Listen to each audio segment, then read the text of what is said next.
লাইলাতুল কদর, কদরের নামেই একটি সূরা আল্লাহ নাজিল করে বলছেন, ইন্না আনজালনাহু ফি লাইলাতিল কদর, নিশ্চয়ই আমি এই কোরআনকে অবতীর্ণ করেছি লাইলাতুল কদরের রাতে। তো আল্লাহ নবী 63 বছর জিন্দেগিতে তিনি কি শুধুমাত্র রমজান মাসে কি কোরআন পেয়েছেন?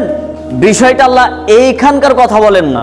লাউহে মাহফুজে আল্লাহ কোরআনকে জমা করে রেখেছিলেন। লাউহে মাহফুজ থেকে আল্লাহ প্রথম আসমান, একটি বাইতুল ইজ্জা বলে একটি জায়গা রয়েছে, সেই বাইতুল ইজ্জাতে আল্লাহ পূর্ণ কোরআনকে আল্লাহ অবতীর্ণ করেছিলেন, সেটি হচ্ছে লাইলাতুল কদর রাতে। তার মানে একটা সিম্পল আপনাকে উদাহরণ দিলে আপনারা বুঝবেন। মনে করেন সিমেন্ট কিনবেন, বা যে কোনো সিমেন্ট হোক, আম্বুজা সিমেন্ট হোক, আপনি সিমেন্ট কিনবেন, তো সরাসরি আপনি কোম্পানি যেখানে ফ্যাক্টরি হচ্ছে সেখানে কিন্তু আপনি নিতে যেতে পারছেন না। প্রথমে আগে সেখান থেকে ডিস্ট্রিবিউটার হয়ে আপনার আগে দোকানে আসবে, সেখান থেকে আপনি নেবেন। তার মানে আপনার বাড়ির পাশে যেই দোকানটা, এই দোকান থেকে আপনি ওই সিমেন্টটা পেয়ে যাচ্ছেন, অথচ এর মূল ফ্যাক্টরি কিন্তু অন্য জায়গাতে আছে।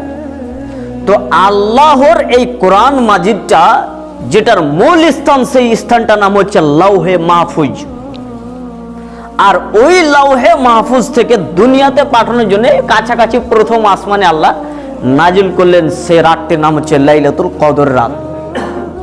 তো এই কথাই আল্লাহ তাআলা বলেন, ইন্না আনজালনাহু ফি লাইলাতিল কদর, নিশ্চয়ই আমি এই কোরআনকে অবতীর্ণ করেছি লাইলাতুল কদর রাতে।